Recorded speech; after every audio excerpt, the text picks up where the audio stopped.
Bort? Oh, come on, Bort? Mommy, buy me a license plate! No, come along, Bort. Are you talking to me? No, my son is also named Bort. Hello and welcome to the Bort Experience, a Simpsons podcast. This is episode 5, Bart the General. First, I want to say a big thank you to all the subscribers. I'm up to 87 at this recording. I think last episode I was at 77 or 78, so I've gained almost 9 or 10 followers since then. Check out the Noob News Network on YouTube. I also just want to say I'm getting more of my views and comments and likes over on YouTube, and that's my preferred platform. So I think I'm just going to post the podcast there mainly. If there's a need for it in the future, I will, of course, bring it back to Spotify or Apple if needed. I just feel like it's a lot of work to upload to those places and then not see hardly any returns. So I'm just kind of focusing, where I go is YouTube for most of my podcast and content. So that's where I'm going to be. So first things first, we're going to get into the actual details of the episode. So this is the 5th episode, like I said. It aired originally on Fox in the United States on February 4th, 1990. It was directed by David Silverman and written by John Swartzwelder.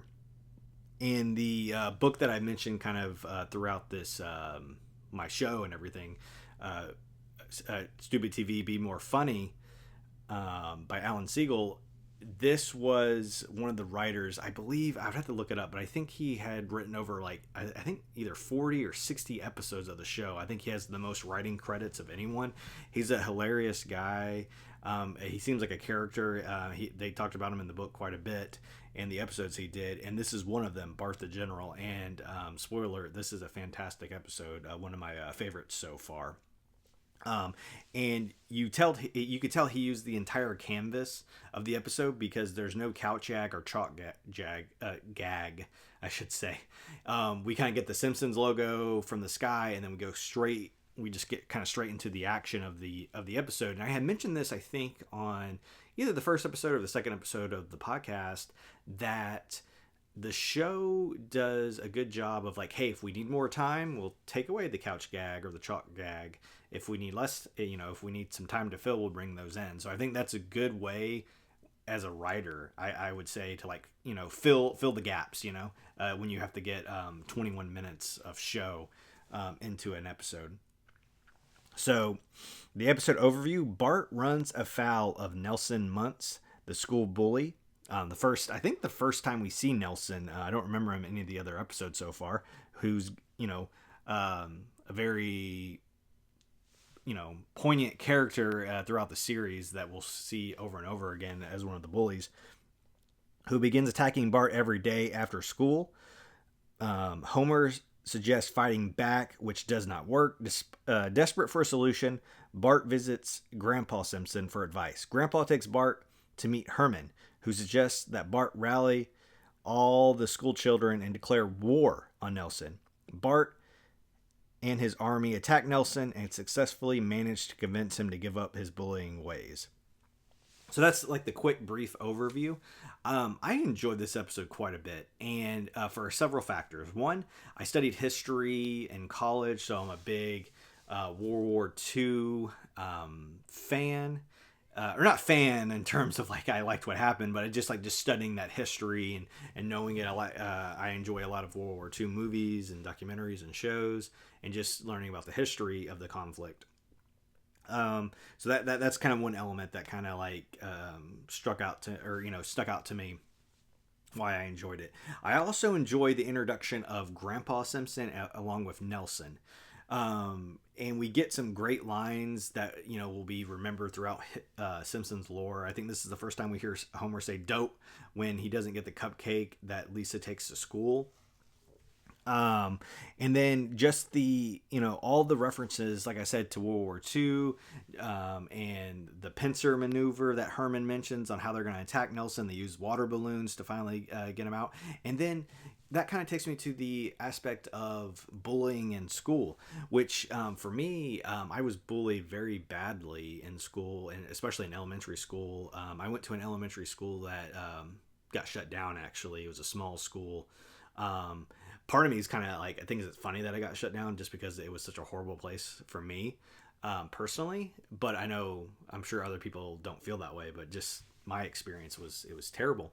But yeah, I was bullied very badly in school, where I remember one time a kid chewed a hamburger and then spit it on top of my head. And we were on the same basketball team. And this is a this is a small school. Like I want to say probably less than 100 people in the entire school for elementary and high school. I'm not even joking. A tiny school in Arkansas, in a town I grew up in. I no longer live in that state, but yeah, it was terrible.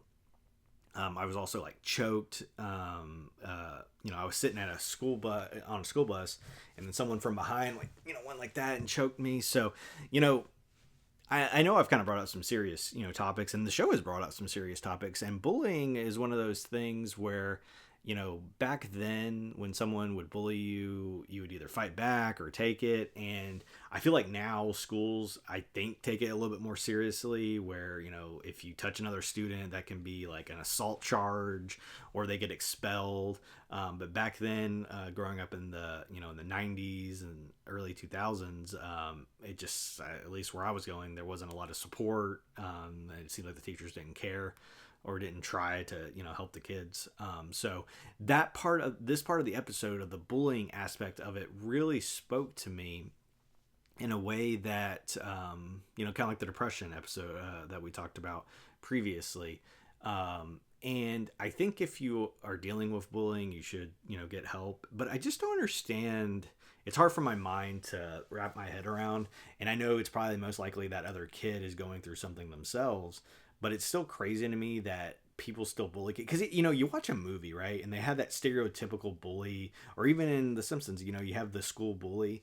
But, for me, that was true. Once I left that school and got into middle school, which when I went to a different town and started in middle school, it was like so much better. I never got bullied again. And I don't know if that was because I was older or what, but that school was terrible. And I feel bad for kids that do have to go through that.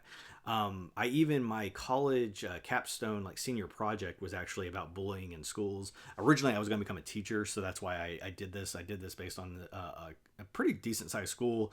I did a lot of research, had kids take surveys and how they felt about bullying, how they got supported, and I wrote up a really good paper, I think, about the subject. But yeah, it's really kind of personal for me. I have a son now. He's very young, he just turned 17 months actually. So I think about school, and I'm like, me and my wife talk about how, we might homeschool or look at charter or private school, depending on, the situation we're in once he gets old enough, which is still, a couple of years away, or a few years away, I should say. But you never know what the world's going to be like, or, maybe we want to live in another country, perhaps, so I think when you have kids, you just think about things differently. And I never want my son to be bullied like I was. So I hope he never has to experience that.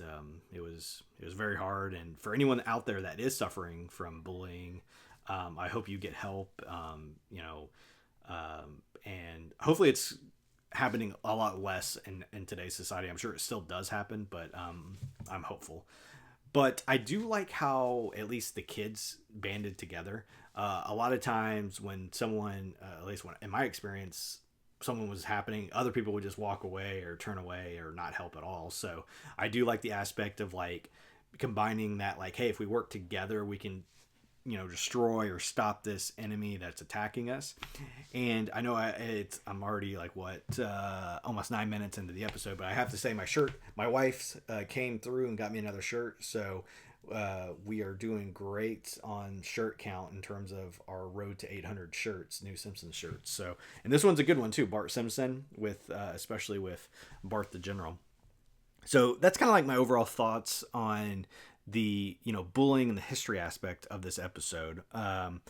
Next we'll kind of go to the citizens of Springfield. And one other thing before I get to the character of Herman, who is he almost, I don't know if he's still on the show or not. I remember him popping up on other episodes later when I was younger, but he is that kind of how do I put this, like almost like a pawn shop owner, He seems like a doomsday prepper, or like, he's missing an arm, but Bart thinks it's because he was fought in some war, but he's like, Herman says, hey, if your teacher says don't stick your hand out the bus, listen to him. So I think it's kind of funny that he has like this persona of, I wouldn't say necessarily, I mean, he's crazy. I mean, Grandpa and Bart say that, but just, he's a very, I think if people know what I'm talking about, they have maybe someone they know or a family member that's maybe like this, like Herman. But what was interesting, per the Simpsons archive, which is a great resource where I get a lot of my notes, the character of Herman is based on John Swartzwelder, who is the writer of the episode.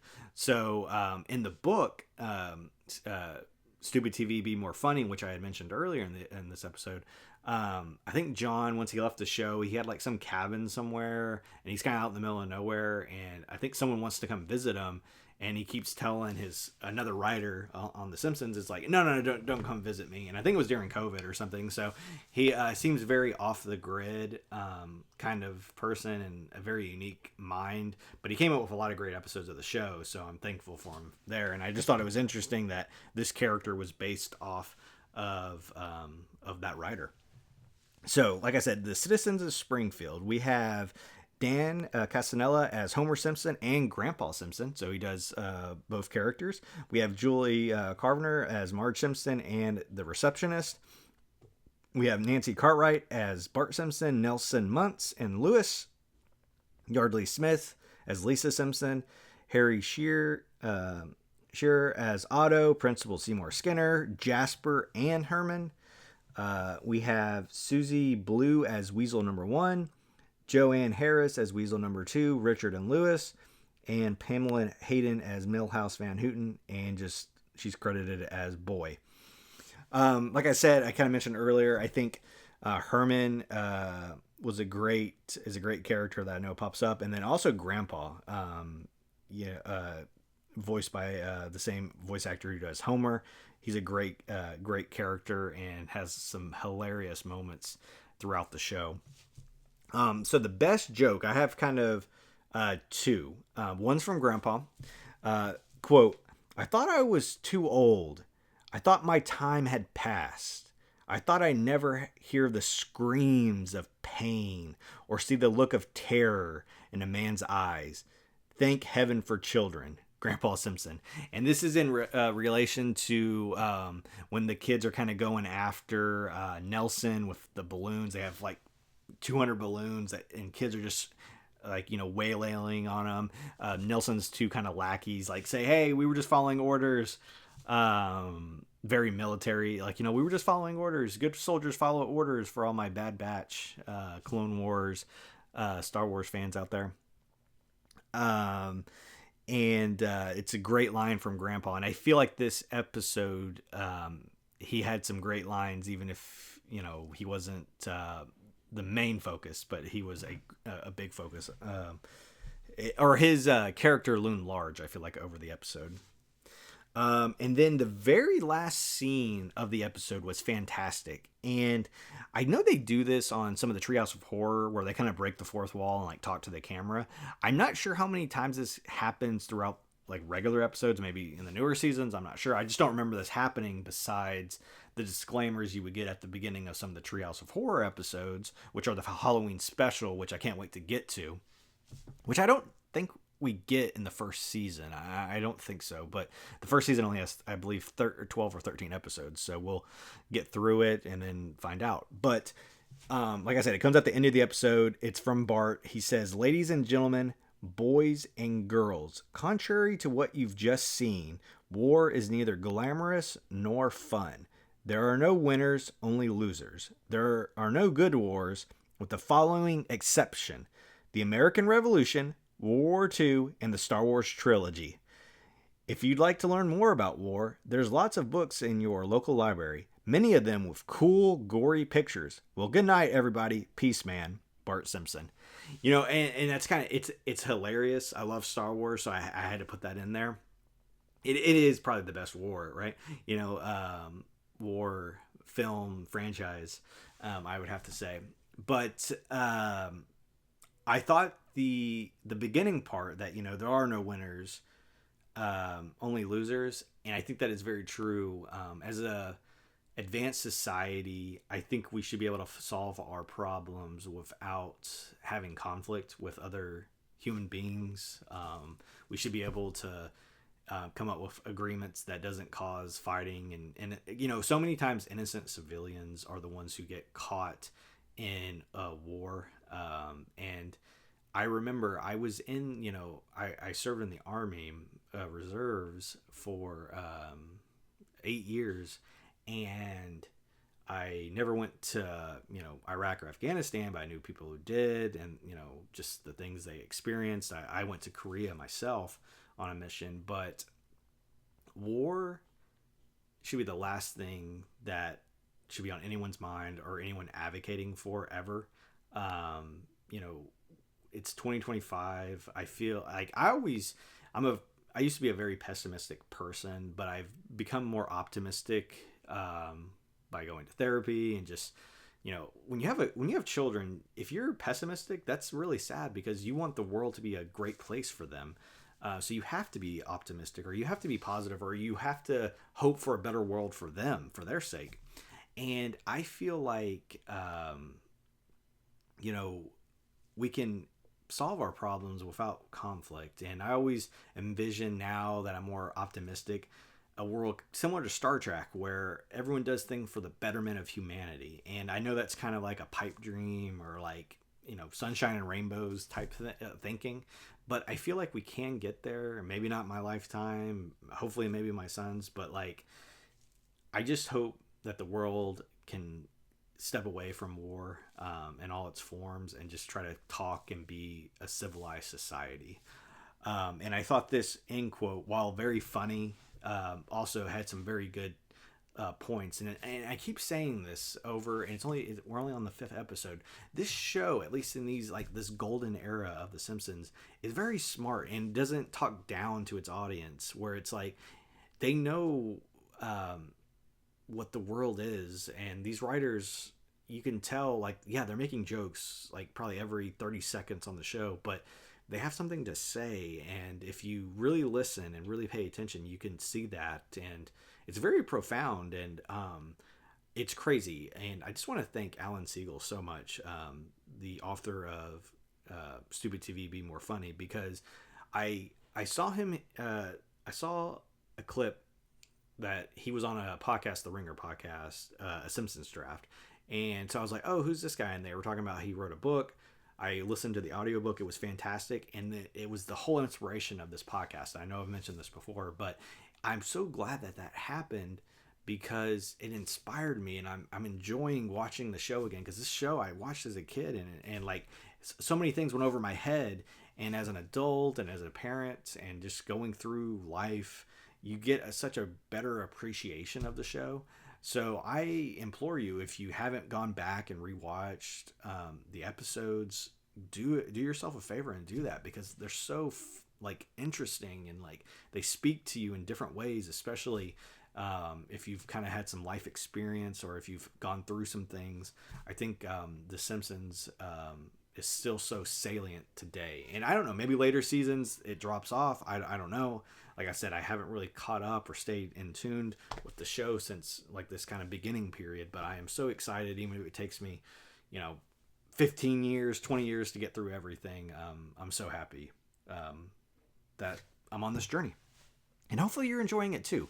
I want you to let me know in the comments, like, what you think about this episode as well. And what are your thoughts on kind of some of the more serious overtones that we get sometimes in The Simpsons? But yeah, just let me know. And we have 2 more segments. We have the MVP of the episode. Now, this episode, it's called Bart the General. So you're kind of thinking to yourself, well, clearly it's Bart, right? Well, I was really close to putting Bart, but I think Grandpa is really the MVP of this episode. And I'll tell you a few reasons why. One, like, soon as he's introduced at the nursing home, he has a hilarious line. He's writing on a typewriter what he finds offensive about TV, and he's sending it into TV executives. I think that's hilarious. It's a very boomer, even earlier generation thing to say, where it's like, oh, I hate rock and roll music, but in a very 90s comedy kind of way. And I think some of the words were like family jewels, horny, bra. So that right off the bat, you already kind of know what this guy's about. We get the best joke of the episode, or one of them that I picked earlier, about seeing the terror in a man's eyes, and just knowing they make Grandpa so much crazier and grumpy, and then his relationship with Homer. I even like the scene where Grandpa is up in the treehouse throwing water balloons at Homer, and Homer thinks like, "Hey, who's that gray-haired kid up there?" Their dynamic is so hilarious, and I remember, and I'm sure there's even more. There's so many episodes with their dynamic and just leaving Grandpa places that as this first episode introduction for him is fantastic, and it's so awesome that the voice actor who does Homer does Grandpa as well. I think that's just a great touch, and I think as an actor, it probably is, or an actress, it's probably incredible to be able to voice multiple characters, especially family members, and their different personalities and how they feed off of each other. I think that's very, very cool. So that was my MVP for the episode. And then we have our Simpsons trivia from our Simpsons trivia game, which I saw someone post. I think it was, I believe it's the user's name is Jimbo on Threads. I think he posted one of these, but it was like in the shape of Bart instead of the entire family. But I think it's the same Simpsons trivia game. But let's see. We have, and I thought this question was great, and I just grabbed a few cards randomly, so I'm like looking through. This is a true or false question. The celebrities featured in Homer's Museum of Hollywood Jerks are Johnny Carson, Jay Leno, and Elizabeth Taylor. I thought this question was great with all the things with late night. Jay Leno just recently came out and said, hey, late night hosts shouldn't talk about politics. They should just kind of focus. They lose half their audience if they go too hard. And then I think I saw someone posting about Jay Leno, like talking about politics. So it's kind of weird. It's like, what are you talking about, dude? Like, comedians should be able to make fun of whoever they want. We have Johnny Carson, the king of late night, and Elizabeth Taylor. So I'll read the question and we'll answer it. True or false? The celebrities featured in Homer's Museum of Hollywood Jerks are Johnny Carson, Jay Leno, and Elizabeth Taylor. That question is false. Featured are Kim Basinger, Alec Baldwin, and Ron Howard.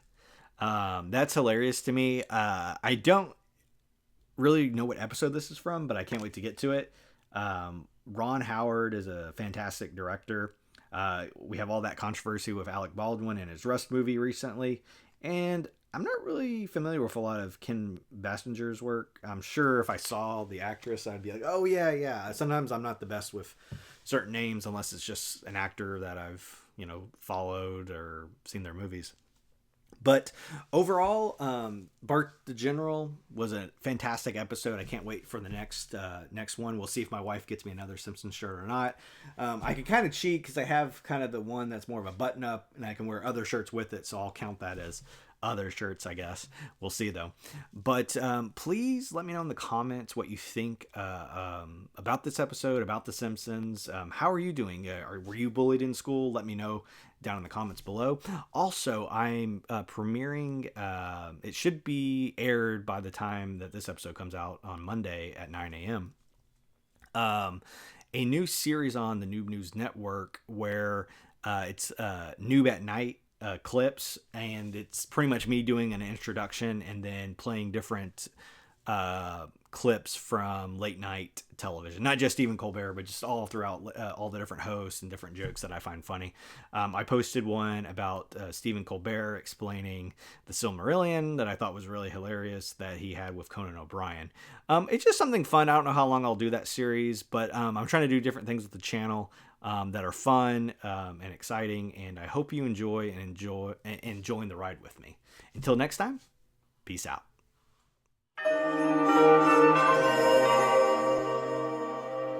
If you enjoyed this review, please subscribe to the Noob News Network on Patreon, YouTube, and social media. Thank you, and have a great day.